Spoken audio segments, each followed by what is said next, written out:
welcome back to another episode of the Format Podcast. Today, got a great guest in store for you, but before we get to all that, you know what to do.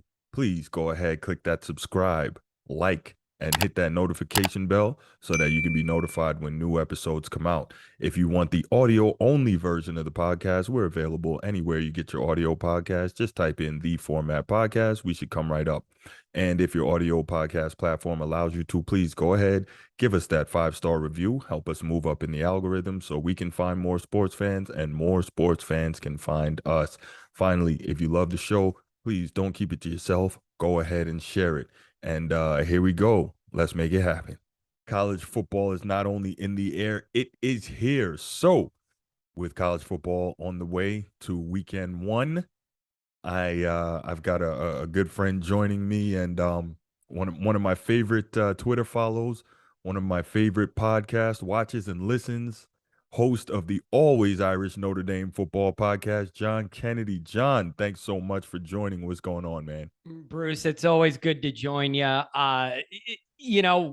This ball game has been circled forever. Yeah. Like as soon as this schedule was made, everybody had this ball game circled for years. Mm-hmm. And then it was already going to be huge. Then Brian Kelly leaves for the Bayou, and then in comes Marcus Freeman, not even 40 years old. The man's my age, played at Ohio State. Now he's in the head chair at Notre Dame. Mm-hmm. Hollywood couldn't write a better script. Couldn't write it any better. So everybody's just ready to see this. There's so many unknowns with both teams. There's a lot of knowns too, but there's a lot of unknowns with both teams. A lot of intrigue, a lot of excitement. Week one, all of it. Two top 5 teams. This is why people that love college football. Absolutely. Everything that's baked into this dynamic and the way it's going to look in Columbus Saturday night that's why we love the sport. So I'm just excited to get it going. It's been, what are we going to see? What might we see all summer? Now we're going to have some body to work with. Definitely. And you spoke to it, and we talked a little bit about it off air before we got on here. And this is probably going to be the single biggest and probably most watched college football game of the regular season this year. I fully expect 12 to 15 million viewers at peak. I mean, we always see that. We saw that Clemson and Notre Dame when Notre Dame upset them at Notre Dame a couple of years ago. We saw that 3 years ago when Notre Dame played at Georgia. I mean, there's a lot of people who still want to stick to the tired old debunked trope that Notre Dame is irrelevant and they don't matter. But every time one of these big games happens, no matter how it turns out, Notre Dame is always involved when you look at the numbers at the end. I think that's pretty interesting. Yep. And that's what happens when you have a national following.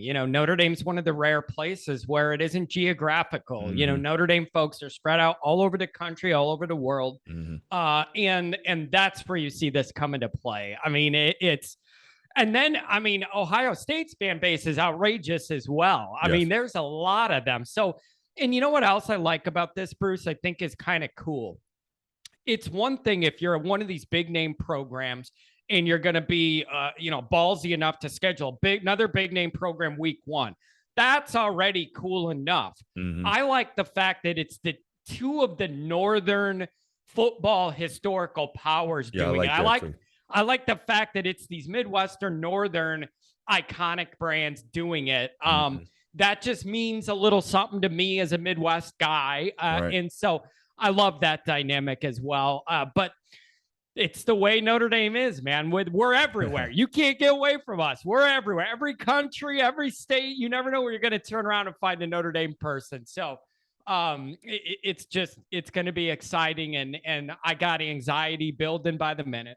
Yeah, no. And there's to me, so many interesting storylines here. Number one, you touched on it. Hollywood couldn't write it any better. Notre Dame's new head coach, Marcus Freeman, he's Ohio State alum. Like, does it get any crazier than that? He played in the shoe. He knows the shoe. He's going to be able to tell those Irish players what it's going to be like, what the locker rooms are like, where they are, how it is coming out onto the field, what they're going to hear, what they're going to see. All that is there, and now he has to put that nostalgia to the side and say, okay, I'm not a Buckeye anymore. I'm Irish now. And I think that's going to be just such an amazing and incredible twist to this game that was utterly unexpected, obviously, when both schools signed up for this to play this game. It's such an amazing twist. How do you feel that may or may not have an impact on the outcome? Man, it's unbelievable the journey Marcus Freeman's been on since I believe it was late November, early December when Kelly left, and then the whirlwind of what was going to happen. I feel like there's four of the guy. He's everywhere. You look online and he's in New York in a picture, and then 2 hours later he's somewhere else, and then he's with the recruit. Like, it's been a whirlwind, and he's had a lot on his plate, and navigating all that cannot be easy for anyone, let alone a guy where it's your first job, you're under 40. That is a lot to deal with. However, Marcus Freeman put himself in the position to get this kind of job under 40 because he's exceptional. Not only just interpersonally, but the guy's been around winning football. He knows what it looks like. He's been around Tressel, Kelly, all these guys, Fickle. He learned from them. He's a student of the game. He's gonna pick this up. What I find most interesting about this game against Ohio State is, as a Notre Dame person, I see Freeman going down two train tracks at the exact same time that we need to monitor. One of them is the long-term picture. And a lot of that is roster overhaul, fixing some areas of depth where we're lacking because of the previous staff, whatever. That kind of build is going to take a few years to get that roster in his vision exactly where he wants it. You have that long-term project that I feel great about because I love the way the guy recruits. All right. Then you have the short-term project of, oh, by the way, week 1, year 1, game 1, go beat the number 2 team in the country at their place at night with the new quarterback, a new staff. Good luck, Marcus. So the Freeman era isn't going to be determined by what happens this game, whether it's good or bad. Like, the Freeman era is going to be bigger than that, but this is the data point immediately in front of us. So there's two dual tracks here with Freeman to monitor at the same time. I need to see proof, Bruce, that the way he ran this fall camp was the right way. Like, that he had the right feel of what to do, how physical to be, and when to pull off, when to push, when to do what, how much focus to put on certain areas. That's a big deal for a first-time head coach. And there's no margin for error to let it play out against Central, Southern, junior high, whatever, and work it out. So you're going to find out right away whether he knows how to run a camp the way you need to run it to play a top 2 team in the country right away. That's the immediate piece I want to see. There's areas where we're deficient in a little talent, but I will be able to see that he has those guys ready to play and everything's organized and tidy, conditioning's right, and all that. So I'm looking for that right away. What are you looking for? Well, I think one of the pluses in that you mentioned is that he's got a lot of experienced and veteran coaches on that staff, especially Harry Heastan, O-line coach, and then, of course, Al Golden, the defensive coordinator, who's also been a Division I head coach, and he's been a coach in the NFL. So having that experience near him in terms of helping him to navigate camp and what you mentioned, when to push, when to pull. Obviously, it's going to be his call at the end, but having that experience around him, I think, was probably invaluable in terms of how he should have done it. What I am looking for specifically is what we've seen too many times before in big games with Notre Dame, and that's the play of the secondary. Because I think I heard you mention it on one of your shows. This Ohio State team, as we all know, this is a team where a misstep from a defensive back and you're giving up 6 real fast. We know how loaded they are in that wide receiver room. Jackson Smith and Jigba, who I've heard may be better than Garrett Wilson and Chris Olave, which is saying a whole lot. Obviously, you got Marvin Harrison Jr., you got Julian Fleming. These guys have a bunch of number 1 wide receivers, and not just number 1 in terms of wide receivers that would be number 1 on other teams. guys that were number one at their position in their classes. So Ohio State, that's wide receiver U. They are pumping them out. They know what they're doing. Kudos, hats off to Brian Hartline over there, really recruiting the wide receiver position and coaching them up right. So what I want to see is how the Notre Dame defensive backs are going to be able to deal with that. And on a larger scale, I guess the defensive scheme, because clearly Notre Dame is not going to have the depth at defensive back to be able to control all of that. So there's going to have to be a lot of clever scheming to be able to deal with that. And that's mainly what I'm looking for in this game, more than say, the typical speak of control the trenches and run the football and time of possession. And all those things are important, no question. But how Notre Dame is going to be able to deal with that explosive passing attack is absolutely number one for me. Yeah, that's a very good point. Going back to your Al Golden, I love the fact that Al Golden's on the staff. He's been in the NFL, he's been in college, recruited, been in draft rooms, seen it all, done it all. That's a guy that Marcus needs to tell him, Al, you have an open door policy. Call me, come in, whatever. If you see something you want to run by me, do different, put an idea in my head, open door policy. So I love Al Golden being on this staff. That was kind of an Elston type role, or I thought. And then he left. And I'm like, man, I'd feel good if we had one of those old heads there. And I love Harry. But Harry's skill set is good for Harry. Like there's certain things that I don't go to Harry for when it comes to the touchy-feely, type stuff. And so I think Al Golden's perfect for that. Like, hey, listen, man, my entire cognizant life of Notre Dame football, the secondary's been a problem in big games. So I'm going to have that scar tissue no matter what. And I have been saying against this team, one wrong half step and you're toast, you're burned.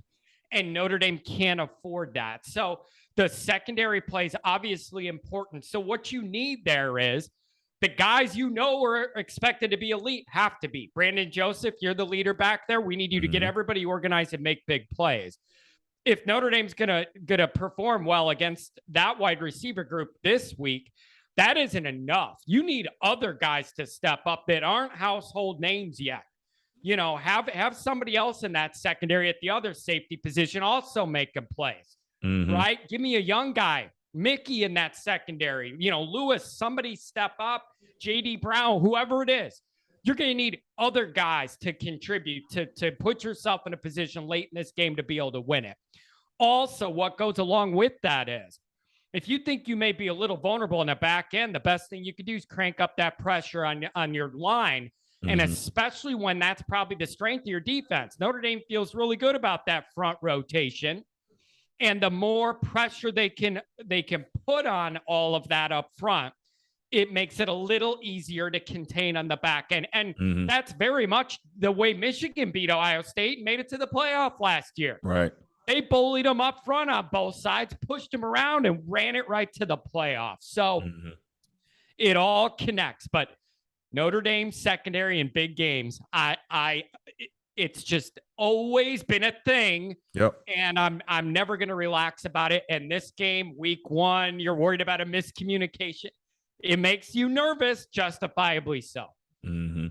What are you seeing or what are you hearing in terms of possible offensive scheming with Tommy Reese? He's really regarded extremely highly as, the next offensive wonderkind, which is really amazing because Notre Dame is not known for producing, top end skill position talent. But just the other day, I heard Sean McVay, the coach of the Rams, waxing poetic about him in terms of referencing Kyron Williams and how Notre Dame guys really come out ready to play in the NFL, blah, blah, blah.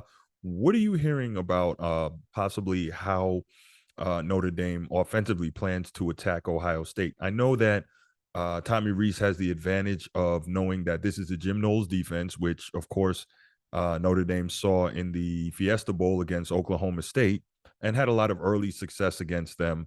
So, and obviously Ohio State, they're gonna know that as well, and probably Jim Knowles will add some wrinkles, and of course the talent level is going to be ratcheted up from Oklahoma State to Ohio State. But what do you think Tommy Reese has planned in terms of how to really go ahead and attack that? I think this is a very interesting point where the schedule comes into play. If you had Notre Dame's next couple games as the first two, I think my answer to this would be way different. I think you would want to ease your new quarterback in a power heavy run focused offense, and you would believe against Callum Marshall you'd be able to do that, ease the pass game along. You do not have that luxury with Ohio State being game one. So that changes things. So then you look at, everybody in the world knows Notre Dame's wide receiver depth and proven talent there isn't where anybody wants it. It's at an unhealthy level. Notre Dame knows that too. I expect that boy wonder genius moniker that you hear from the NFL circles talking about Reese. You're going to need to see it if Notre Dame's going to win this game. Get creative. You don't have the luxury not to. So whether that means getting creative with Buckner with some packages with Estime as a lead blocker and he can run it or throw it or get creative that way. Whether it's knowing you don't have the numbers at wide receiver, so you're using more multiple tight end sets as blockers or blocking, and then they go out for a pass, whatever. I think a guy like Tyree, you could get real creative with, especially if Diggs is back and is actually going to be a full go, which I wasn't really expecting off his injury in the blue and gold. So if he could be out there, that gives you more flexibility to move Tyree out into the slot or do some multiple back type sets. So I just think you don't have the option not to try and get creative because you're not working with the full deck of cards outside. And there is some potential in that wide receiver room. The issue is when you're going against Ohio State at their place, I can't trust blind potential. I can only trust what I know I've seen people do. So that group could surprise us Saturday night. It's just I can't bank on that and plan for that. So I need to work with what I think I can work with. Use your offensive line you think is going to be pretty good. Get creative with those tight ends and backs. Use what you know you have as best you can. Right. Michael Mayer, most people regard him as 1 or 1A as best tight end in the country, along with Brock Bowers down in Georgia. Obviously, I have a little bit of bias towards Michael Mayer. I mean, having watched every game he played over the last 2 years, think he's an absolute stud. And there's no disrespect to Brock Bowers. He's an absolute stud as well. But I think it's a lot easier to be a stud when you got that defense that's not giving up anything. But anyway, the different argument entirely, right? But what type of success do you see him having in this game? So I've always been a proponent to some extent of zagging when everyone else is zigging. You got to believe, obviously, football is a game where you get the ball in the hands of your best playmakers. And that's no question on offense. That is Michael Mayer. However, you would think that Ohio State is going to be extremely well prepared for that and will do their best to take him out of the game. How much do you think Tommy Reese attempts to use him in almost some decoy mode in order to get other guys going? Yep. That's a terrific point. Everybody knows he's the focal point of that offense. He's the best player on Notre Dame's team, going to be drafted the highest. I always say on my show, half joking, but at the same time, totally serious. There is no amount of passes thrown his way I'm ever going to say is too many. It doesn't exist. That number is not real. Right. And I will never say it's too many. I did see an Ohio State YouTuber. Oh, who was it? A former Ohio State player, linebacker, I believe, had a show. And they were talking about how Ohio State should try and handle Mayer. And he was talking about keeping that one single eye safety in the middle, bracketing a linebacker over, kind of boxing him in so there's not that open middle space to work with. Opening and exposing areas outside, outside the hash marks, and then daring Buckner to make a tough throw on an out or, to the sideline.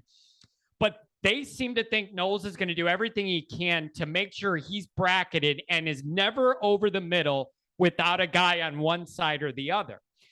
Now, if Notre Dame's smart, use that the way you just said to use it. if he's got one-on-one coverage, give him the ball. Mm-hmm. If you could drag another safety over just enough to open a void for somebody else, I'm not going to say it's just as good as him catching the ball because of what he does to people after he catches it. Right. But he could do as much help for this offense without having the stat line if he's doing that good of a job dragging traffic all over the field, opening it up for other people. Right. But he's the focal point. There's no doubt about it. And as the season moves along, maybe maybe they can get more production out of the backup tight ends. That's the other thing. We have potential there, but a couple guys with injuries. I'm not quite sure what the pecking order is going to be. But when we get further down this road, maybe you'll have another one of those guys that you really trust too. But Jim Knowles is no dummy. And he's going to make sure that they have bodies around him. And I also expect Knowles. You know, Ohio State was mad about their defense last year. They were very vanilla. They did not do a lot of movement and disguising and blitzes and delays. It was a very, very basic defense. Knowles knows the way to rattle a young quarterback is to confuse him. I expect him to have movement and disguising. They're going to try and get in Buckner's head and make him throw them the ball a couple times. So can he navigate that? I don't know. Big ask for him. His first start on the road at the big, I almost said the big house. Close enough. The Horseshoe. You know, I was actually thinking about it with a dominant tight end like Michael Mayer and an extremely mobile quarterback like Tyler Buckner who can also throw it. If I'm Tommy Reese, and if I can think about this, I'm sure he did as well, I'd probably maybe try to steal a couple of things from the Baltimore Ravens and what they do with Lamar Jackson and Mark Andrews in terms of having an elite tight end and a very mobile quarterback who can who has the ability to move things around in terms of what the defense shows or does in reaction to said movement. I definitely would try to steal some of that. Maybe on the passing concepts, I try to steal a few things from Andy Reid with Mahomes and Kelsey. You know, coaches steal from each other all the time. I would think that those would be some things you would look at in terms of having an elite tight end and how you might be able to utilize him to exploit the opposition. Yeah, I mean, he's just a monster. He's just an absolute monster. And I guess I was listening to somebody who was at practice, and they said Mayer beefed up, put on a bunch of weight, but it's all muscle, and he hasn't blocked. He didn't lose any speed or agility at all. It's just all that granite muscle. So it's beautiful. You love to see it.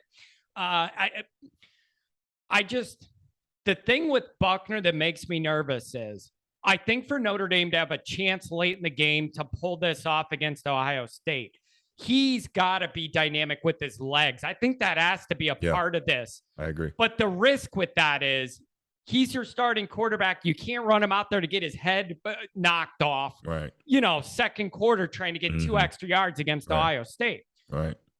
At the same time, you can't afford to play it safe because you're going to need his legs to win this game. He's going to have to do that. And so you just hope he's smart with when to get down or get out of bounds. Nobody takes a cheap shot. That's really the biggest thing that could derail Notre Dame's season is Buckner going down for a long amount of time. That would retard the development of that offense, and I don't think they can afford it.